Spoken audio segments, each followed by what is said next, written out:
Una dura derrota recibió el oficialismo en Argentina en las primarias abiertas, simultáneas y obligatorias, conocidas como PASO. ¿Qué implica eso? ¿Cómo cambia el escenario respecto a lo que van a vivir en sus próximas elecciones a fin de año? Vamos a estar conversando de eso en profundidad junto a Julio Burtman, politólogo y profesor de la Universidad de Buenos Aires. ¿Cómo estás? Muchas gracias por acompañarnos. Hola, ¿cómo estás? ¿Qué tan sorpresivos fueron estos resultados? Bueno, a mí no me sorprendieron tanto, yo lo esperaba, pero de todos modos fue impactante ver finalmente cómo se materializan los resultados esperados. El gran impacto fue, en primer lugar, la derrota del Frente de Todos de los Andes en la provincia de Buenos Aires, un distrito que siempre respalda al peronismo, o eso es lo que se cree al menos en la mitología política argentina. Y el otro punto fuerte es la derrota en varias provincias pequeñas de la Patagonia o del norte del país, que pueden llegar a anticipar una derrota en las elecciones generales legislativas de noviembre, que son las que realmente valen. Cabe aclarar esto, las elecciones en realidad no sucedieron, fueron las primarias, pero bueno, al igual que sucede en Chile, muchas veces las primarias luego dan lugar a especulaciones sobre cómo será el impacto futuro y ya, digamos, la dinámica política empieza a pegar. Pero bueno, si se confirman estos resultados, el peronismo podría perder por primera vez de la democracia, o sea, por primera vez del año 83 del siglo XX, el control del Senado. Y eso sería un verdadero shock en la cultura política argentina. Bueno, es importante hacer esa precisión porque uno ve las redes sociales gente celebrando como si ya hubieran sido las elecciones definitivas. Son las primarias. Por supuesto que eso marca eventualmente un destino de lo que pudieran ser al renovar cerca de la mitad de los diputados, un tercio del Senado. Exactamente, es así. Y por lo general no había demasiada incertidumbre en materia legislativa. Esta elección era vista como una suerte de pole position frente a las presidenciales de 2023, una clasificatoria donde los principales precandidatos iban a medirse electoralmente, y terminó siendo sorprendentemente una elección en la que puede estar en juego algo del Congreso, ¿no? De todos modos, sí, va de la aclaración, esto no sucedió aún, y puede ser que el peronismo, que el Frente de Todos, despliegue algunas estrategias para compensar esto. Recordemos que en las últimas primarias, las del año 2019, el expresidente Macri había salido muy golpeado y luego en las generales aumentó casi 10 puntos, un poco menos en realidad, pero hizo una gran recuperación. Por lo tanto, es posible que haya un cambio entre primaria y general. Bueno, sobre todo para el oficialismo, que puede hacer cosas en el fondo, tiene poder para hacer cambios o implementar programas o algo que pudiera cambiar la percepción de la gente. ¿Qué es lo que ocurre en el caso de Menciones? Lo que se prevé es justamente que el oficialismo haga cambios, que haga un cambio de gabinete, probablemente que haga un poco de expansionismo fiscal para poner un poco más de dinero en las calles y que el votante peronista, que está muy golpeado porque la situación económica es mala en Argentina, bueno, en general en América Latina, en particular, sea un poco más contento el día de las elecciones. De todos modos, hay poco tiempo y también mucho más que hacer tantos cambios. Bueno, ¿se espera que ocurra un cambio de gabinete? Esta mañana el jefe de gabinete, Santiago Cafiero, hizo el anuncio de que no va a haber cambios. Muchas veces en política se considera que cuando un funcionario sale a aclarar que algo no va a suceder, es porque va a suceder. Pero bueno, hay que tomar por ahora las palabras literales del jefe de gabinete, aparentemente no habrá. Y respecto a lo segundo que nos mencionó, la posibilidad de expandir políticas fiscales, ¿cuánto espacio tienen para eso? Bueno, la Argentina es un momento de bolsillos flacos y el ministro de Economía trata de impedir que los pedidos de la política accedan al Tesoro. Es un poco su función y lo ha sido en estos 2 años que pasaron. De hecho, Argentina, pese a tener un gobierno peronista, gastó menos durante la pandemia que Chile o que Brasil con gobiernos de derecha, ¿no? Por lo tanto, el panorama no es muy propicio a que el gobierno argentino haga mucha expansión fiscal, sobre todo porque realmente los números no acompañan. Pero no descarto que haya algún tipo de medida. Yo también, y eso es lo que que yo haría si fuera el presidente Fernández, me concentraría mucho en las provincias pequeñas donde pueda haber derrota en la elección de senadores, ¿no? Porque me da la impresión que el gobierno sigue pensando en el gran tema de los porcentajes de votos, en el shock de opinión pública y la comunicación de la derrota o la victoria, pero creo que se le está jugando algo muy puntual en el legislativo y yo me concentraría en ese punto, ¿no? Es lo que yo haría. Si tuviéramos que mirar en estos resultados en generales quiénes son los grandes ganadores y los grandes perdedores, ¿a quiénes encontramos en cada lado? Es difícil de establecer. Dentro del campo oficialista diría que perdieron todos. O sea, el presidente fue el que le puso la cara a la derrota, pero en realidad lo hizo como una suerte de sacrificio, porque él no fue el único derrotado, ¿no? Cristina Kirchner, la vicepresidenta y líder virtual del oficialismo, también fue una gran derrotada por la pérdida en la provincia de Buenos Aires. El kirchnerismo yo creo que está muy abocado a echarle la culpa a Alberto Fernández y a los candidatos, pero lo cierto es que también le toca esto. Hay que recordar que Máximo Kirchner, que es también el hijo de la vicepresidenta, es el presidente del Partido Justicialista, que es el partido peronista, en la provincia de Buenos Aires. Por lo tanto, también le toca a él la derrota en el distrito si se confirmase. Pero creo que en el campo de la oposición, que salió en general, en líneas generales ganadora, también hay algunas lecturas finas que hacer. Por ejemplo, el expresidente Macri se jugó poco en la campaña, no fue candidato, pero salió a apoyar a dos candidatos en las provincias de Córdoba y Santa Fe. Los dos candidatos de Macri perdieron la interna, es decir, que Macri tampoco sale fortalecido. La figura que puede ser el emergente de la elección dentro de Juntos por el Cambio, ese es el nombre que tiene ahora la coalición opositora, que va cambiando el nombre, es Horacio Rodríguez Larreta, jefe de gobierno de la ciudad de Buenos Aires y cuyos candidatos ganaron en la ciudad y en la provincia. Sin embargo, tampoco fue una victoria muy espectacular, fue una victoria medio ajustada. Por lo tanto, yo diría que es una elección donde la gran triunfadora es la oposición como concepto, pero donde no hay tampoco grandes ganadores en términos individuales. Hay una figura que se mira bastante desde Chile, desde un sector, Javier Milei. ¿Qué es de él? ¿Cuál es la posición que él ocupa? ¿Qué tan relevante también es él dentro de la discusión en Argentina? Y le pregunto por justamente la cercanía que tiene acá con algunos sectores. Sí, también en Brasil, de hecho Milei fue apoyado por Eduardo Bolsonaro, el hijo del presidente, y de alguna forma se lo asocia a este giro a la derecha en el Cono Sur. Yo creo que Milei hizo una muy buena elección en la ciudad de Buenos Aires, sacó casi 14% y hasta podría llegar a crecer en la de noviembre, porque hay un sector dentro de Juntos por el Cambio, digamos el sector más conservador del macrismo, que dado que ganó Rodríguez Larreta, que es el sector moderado, que a la derecha en la elección vota Milei. Hay que destacar que la buena elección de Milei está reducida a la ciudad de Buenos Aires, que representa el 8% del país. Es decir, que no es todavía un fenómeno nacional. La ciudad, de todos modos, es una vidriera importante porque es muy observada por todo el país y tiene impactos de opinión pública. Lo de Milei es muy meritorio porque él es casi un partido unipersonal. Su partido se llama Partido Libertario, pero es un partido muy pequeño y casi que es un triunfo personal de Milei esta elección. La cuestión es si va a poder crecer ante la falta de una estructura en un país como Argentina, que es un país territorialmente extenso y políticamente federal. Es decir, es un país donde ganan las maquinarias político-electorales, ¿no? A diferencia de otros países donde tal vez los shocks de opinión pública son más fuertes, aquí el aparato importa. Cuando uno mira los impactos que generaron estos resultados en mercado, por ejemplo, que se miró con bastante optimismo, con bastante felicidad y buenos resultados, ¿es muy apresurado apostar a una cosa así? O dado lo que hay, bueno, mejora las expectativas, pero ¿qué tan sostenible es eso en el tiempo? Porque además, lo volvemos a decir, solo eran primarias, no elecciones.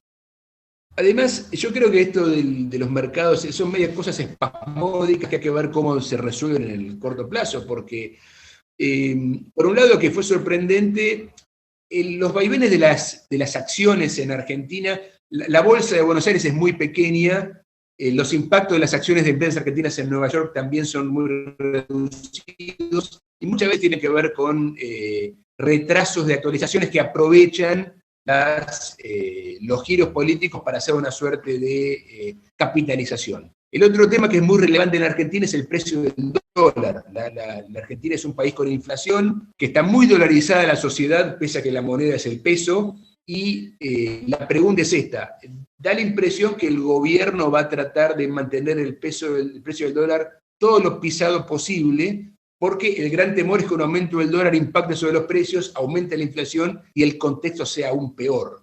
De todos modos, también habría que ver qué significa esto, es decir, por un lado los mercados, siempre que el resultado va más por derecha, se ponen contentos porque sienten que hay una posibilidad de una mayor afinidad. Pero por otra parte, esto también podría significar menor capacidad del gobierno de Alberto Fernández para gestionar, por ejemplo, el acuerdo con el FMI y otras cuestiones de corto plazo. Por lo tanto, una buena y una mala para los mercados. Yo creo que no vale la pena analizar demasiado de esto hasta que no se aclare un poco más el panorama. Puede ser un poco decepcionante, no sé, si miramos que en las elecciones en que ganó el presidente Macri, pese a que había muy buenas expectativas respecto a lo que él pudiera hacer o cambiar, finalmente no fue posible hacer todo lo que él había planteado, incluso la lucha contra la inflación, que él decía que tenía que ver más que nada con ineptitud, con no saber cómo enfrentarla, también le pasó a él por encima. Hay cambios que no son fáciles de hacer, incluso llegando a la presidencia. El gobierno de Macri claramente dejó un balance negativo y de hecho él no fue reelegido. Pensemos que en la mayoría de los países de América Latina, hubo solamente 2 excepciones, los presidentes siempre son reelegidos. Y eso evidentemente algo significa. De hecho, es importante este comentario que haces porque buena parte de lo que está en juego en todo este proceso electoral de primarias y luego las generales de noviembre tiene que ver por el liderazgo de la oposición al frente de todos.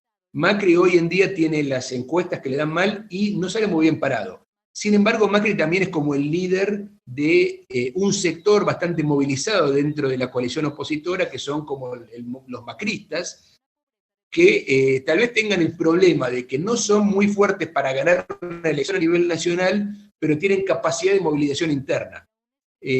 Hoy está algo muy parecido a lo que pasaba con el kirchnerismo antes, ¿no? Que era una corriente muy fuerte dentro del peronismo, pero que tenía problemas de cara a la sociedad para formar una mayoría.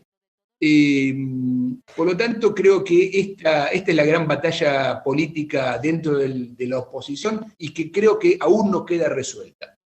Ahora, independiente de la figura de Macri, porque pudiera ser otro, quizás la pregunta de fondo, la que muchos nos hacemos mirando la situación de Argentina, es, ¿se puede cambiar? Independiente si es Macri u otro, ¿se puede dar vuelta a las políticas que los tienen con altos niveles de pobreza, bajo crecimiento, mucho endeudamiento, no financiamiento internacional prácticamente, alta inflación, entre otros indicadores que no son buenos? Altos niveles de corrupción también. Yo creo que sí, que se puede cambiar. No puedo ser otra cosa que optimista, además. El problema es que desde hace mucho tiempo, y es muy atinado tu comentario, los gobiernos de Argentina no le encuentran la fórmula. Y eso ya pasó con gobiernos peronistas y no peronistas, ¿no? La Argentina lleva muchos años de estancamiento. Este año probablemente el crecimiento sea de 8%. Hay una cierta expectativa de que el 2022 puede ser razonablemente bueno, pero no sería otra cosa que el rebote de la caída previa.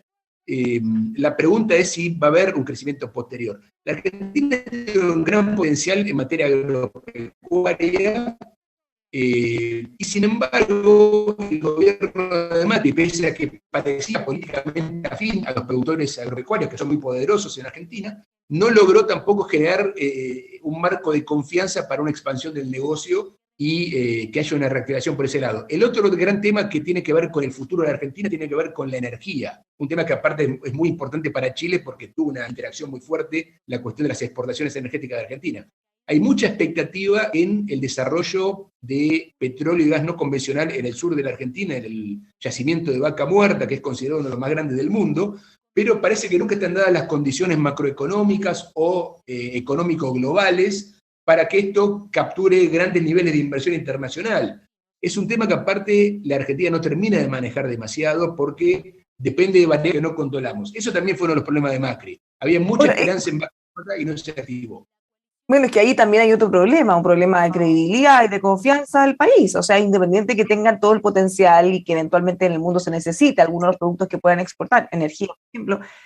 Bueno, ya han habido malas experiencias, nosotros mismos vivimos una, entonces probablemente los inversionistas al mirar este país, bueno, optan por otro. Eso Sí, es bueno, más difícil de abordar. no quiero exculpar a los gobiernos, pero en los negocios vinculados con recursos naturales y materias primas, muchas veces también hay factores que no se pueden controlar demasiado, ¿no? Bueno, Chile siempre está también con el temor de qué ocurriría si hubiera una gran baja en el precio del cobre a nivel global por mucho tiempo, ¿no?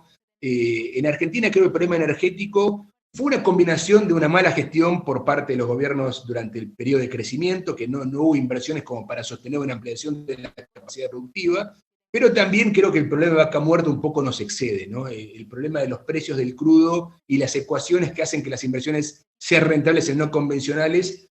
Tal vez lo que Argentina debería hacer es no tener tanta expectativa puesta en eso y concentrarse más en otras actividades que pueden ser redituables, ¿no? Creo que ahí en la Argentina le está faltando una estrategia geoeconómica sustentable, pero bueno, esta es una opinión personal.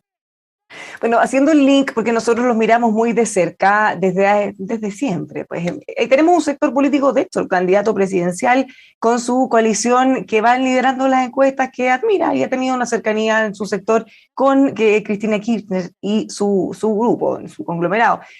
¿Podrían afectar en algo estas elecciones que vimos y las tendencias de cómo vayan evolucionando nuestra propia elección? ¿Cómo lo ve usted?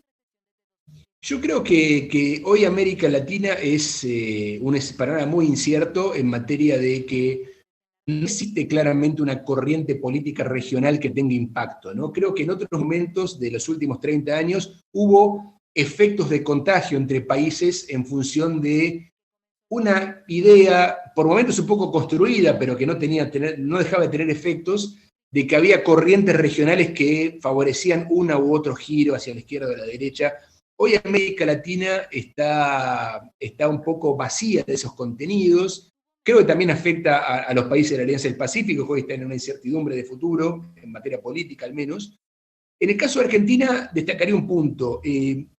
Dentro de la coalición Juntos por el Cambio, que es considerada de centro-derecha, hay un ala más de derecha que un poco se había ilusionado con el tema de Bolsonaro, ¿no? Y que la posibilidad de que haya un giro a la derecha regional. Y ahí, con ese tema también comenzó la puja interna entre las llamadas palomas y los halcones, ¿no? Así se llaman internamente los sectores más duros y más moderados, ¿no? Unos que tienden más a la negociación y otros tratan más de buscar una suerte de revolución conservadora. Ahora, la gran incertidumbre para Argentina es qué va a pasar con Bolsonaro. Así como miramos a Chile, también miramos a Brasil. Y bueno, creo en ese sentido que la región hoy, más que proporcionar respuestas domésticas, proporciona interrogantes, ¿no? E incertidumbres. Bueno, justamente nosotros también estamos en un proceso de elecciones presidenciales y el debate que se ha tomado en los medios, las redes de comunicación, todos los expertos en las materias, es ya no corremos el riesgo de transformarnos en Chilezuela, que ha sido uno de los temas que ha estado presente en las últimas elecciones, sino que en argentinizarnos. El dejar de lado a los técnicos, el dejar de lado las políticas más ortodoxas, pensando, por ejemplo, en el control de la inflación, en la emisión de deuda controlada, por ejemplo, ¿nos estamos acercando o hay riesgo de que con alguna de estas propuestas pudiéramos acercarnos a una situación como la que se vive en Argentina? Porque se parte de poco, ¿no? Uno no parte de 0 a 100. A mí no me gusta mucho usar a los países como metáforas, ¿no? Porque primero las situaciones son muy distintas. Acá en Argentina también, como pasa en todos los países, está la cuestión de ir a Venezuela como el gran cuco, ¿no? El gran fantasma que se agita. Y eso sabemos que no es posible. Venezuela es un país completamente distinto. Y además tampoco es justo para los venezolanos que están pobres también sufriendo sus crisis, que utilicemos su nacionalidad como una suerte de modelo negativo, ¿no? Pero sacando ese punto, creo que nuestros países son todos muy distintos a la hora de hacer comparaciones, pero es muy interesante cómo se van formando estos debates domésticamente. Creo que la cuestión del temor de Chile de argentinizarse tiene que ver con que aparezca una mayor politización de las políticas públicas, que es una gran característica de la Argentina, mientras que Chile durante mucho tiempo tuvo una suerte de separación tecnocrática de la política que muchos también desde afuera veíamos como algo que no iba a durar para siempre, ¿no? Porque las demandas sociales, los cambios aparecen, atraviesan obviamente al Estado y al gobierno y digamos, no hay ningún país que sostenga durante mucho tiempo esta suerte de autonomía de los técnicos sobre los políticos, ¿no? Creo que la democracia tiene que ver con eso y lamentablemente a veces hay que aceptar que la democracia provee incertidumbre, ¿no? Así que yo creo que Chile, no tengo claro si va a ir para la derecha o para la izquierda, sé que para algún lado va a ir, tengo mucha confianza también que los cambios que haga Chile van a ser sustentables, ¿no? Porque la sociedad chilena tiene mucha conciencia, tal vez más que la Argentina, de la importancia de evitar cambios en algunos aspectos básicos del acuerdo social. En Argentina yo creo que nuestro gran problema, la razón por la cual nuestro contrato social está un poco quebrado, es la moneda, ¿no? Un problema que Chile no ha tenido. La moneda argentina se deprecia con mucha facilidad y eso hace que las relaciones sociales, que están atadas un poco por este gran acuerdo que es la moneda, se vean siempre, digamos, inestabilizadas. Creo que ese problema Chile no lo va a tener, ¿no? Bueno, nos quedamos con ese optimismo entonces. Muchísimas gracias por haber conversado con nosotros. Que tengan un muy buen día. No, gracias a ustedes. Ya, pues vamos a estar mirando atentamente qué pasa en las elecciones a fin de año. Muchas gracias. Los dejamos todos invitados a seguir este proceso, por supuesto, con nosotros aquí en emol.com.